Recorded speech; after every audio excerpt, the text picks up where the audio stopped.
जादुई रसोई। कमला अपना गुजारा आटे की गुड़िया बनाकर किया करती थी। कमला के पास ना ही कोई पक्की रसोई थी और ना ही अधिक पैसे। एक दिन कमला गुड़िया बेचते हुए थक गई थी और पेड़ के नीचे जाकर बैठ गई। हे ईश्वर, मेरे अच्छे दिन कब आएंगे? अगर मेरे पास अपनी रसोई होती तो मैं रोज ढेर सारी गुड़िया बनाकर बेचती और फिर एक अवन ले आती और उसके बाद बड़ा वाला चूल्हा और धीरे धीरे मेरी अपनी रसोई में सब सामान हो जाता और फिर मैं सभी बच्चों के लिए सबसे स्वादिष्ट पकवान बनाती। तभी कमला के सिर पर एक फल गिरता है और वो अपने ख्यालों से बाहर आती है। कितनी सुंदर लग रही थी मेरी रसोई, पर ये सब मेरे नसीब में कहाँ। और कमला आगे चलने लगती है कि तभी उसे याद आता है कि गुड़िया बनाने के लिए उसका सारा आटा खत्म हो चुका है और वो सेठानी के पास आटा मांगने जाती है। ओहो, किस मनहूस का चेहरा देख लिया। कमला, क्या ये आटे की गुड़िया बनाती रहती है? इससे तेरी गरीबी नहीं मिटेगी। चल, भीख में एक कटोरी आटा ले ले। शुक्रिया सेठानी। और कमला वहाँ से आगे निकल जाती है कि तभी उसकी नजर गांव के बाहर एक बने टूटे फूटे खाली कमरे पर पड़ती है और कमला उस कमरे के अंदर जाती है। जैसे ही कमला उसके अंदर जाती है तो कमरा एक बहुत सुंदर रसोई में बदल जाता है। वह ये देखकर चौंक जाती है कि तभी उस रसोई में एक आवाज आती है। आओ कमला, घबराओ मत, ये तुम्हारी ही रसोई है। क्या मेरी रसोई? हाँ, आज से तुम इसमें जो चाहे वो बना सकती हो, मगर ध्यान रखना, तुम जो भी बनाओ उसकी संख्या हमेशा एक ही रखना। कमला अपनी खुद की रसोई देखकर बहुत खुश होती है और उस रसोई में अपनी आटे की गुड़िया बनाती है। सेठानी ने तो एक कटोरी आटा ही दिया, इससे तो मैं बस एक ही गुड़िया बना सकूंगी। तभी कमला को ध्यान आता है कि उस आवाज ने केवल एक ही गुड़िया बनाने को कहा था और कमला खुश होकर वैसा ही करती है। और जैसे ही कमला आटे की गुड़िया बनाकर रखती है और बाकी काम करने लगती है, उसकी आटे की गुड़िया 100 चॉकलेट की गुड़िया में बदल जाती है। ये देख कमला चौंक जाती है। लगता है ये कोई जादुई रसोई है। और कमला चॉकलेट की गुड़िया गांव में बेचने जाती है। बच्चे चॉकलेट की गुड़िया देख बहुत खुश होते हैं और उस दिन उसे अच्छे पैसे मिलते हैं। आज से पहले मैंने कभी इतने पैसे नहीं देखे। थैंक यू मेरी जादुई रसोई।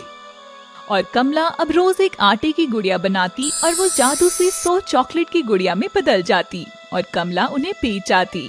अब धीरे धीरे कमला ने आटे के पैन, केक, कपकेक वगैरह भी बनाना शुरू कर दिया था। मुझे बस एक अच्छा सा आटे का केक बनाना है और फिर मेरी जादुई रसोई उसे ढेर सारे चॉकलेट केक में बदल देगी। पर उस दिन कमला एक केक नहीं बल्कि लालच में आकर 2 केक बनाती है। रसोई ने कमला को 200 चॉकलेट के केक दिए, जिसे देख वो बहुत खुश हुई। पर फिर वो 2 केक तुरंत पत्थर में बदल गए। ये क्या हो गया? मुझे अधिक लालच नहीं करना चाहिए था। मुझे माफ करना मेरी जादुई रसोई। और फिर कमला वापस से एक ही केक बनाती है और फिर दोबारा कोई लालच नहीं करती। और देखते ही देखते कमला का काम बहुत अच्छा चलने लगता है और उसने गांव के बाहर ही अपना खुद का मकान बना लिया, जिसके ठीक बगल में उसकी जादुई रसोई थी। अब गांव में बच्चे कमला की बनाई चीजों का इंतजार करने लगे थे, मगर गांव की सेठानी को कमला की यह सफलता कुछ हजम नहीं हो रही थी। सेठानी एक दिन कमला से बोली, कमला, कल तक तो तू फटीचर हालत में थी और आज तू गांव में चॉकलेट की गुड़िया बांटती घूमती है। आखिर ये कमाल कैसे?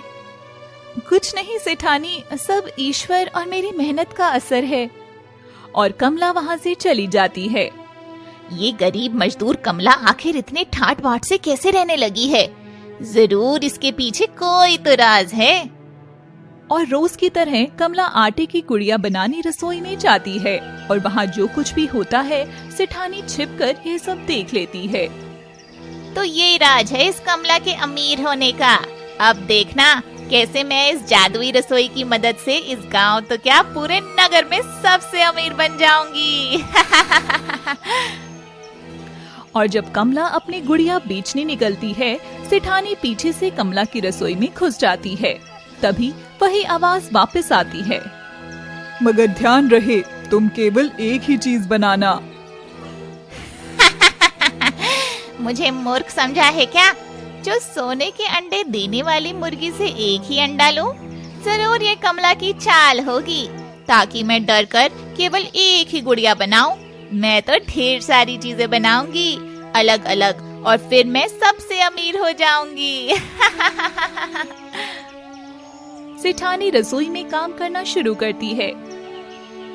अगर एक गुड़िया के बदले ये रसोई 100 चॉकलेट की गुड़िया देती है, तो 100 आटे की गुड़िया के बदले मुझे 10,000 चॉकलेट की गुड़िया मिलेगी, जिसे मैं शहर जाकर बेकरी पर बेच आऊंगी और फिर रोज ऐसा ही करूंगी।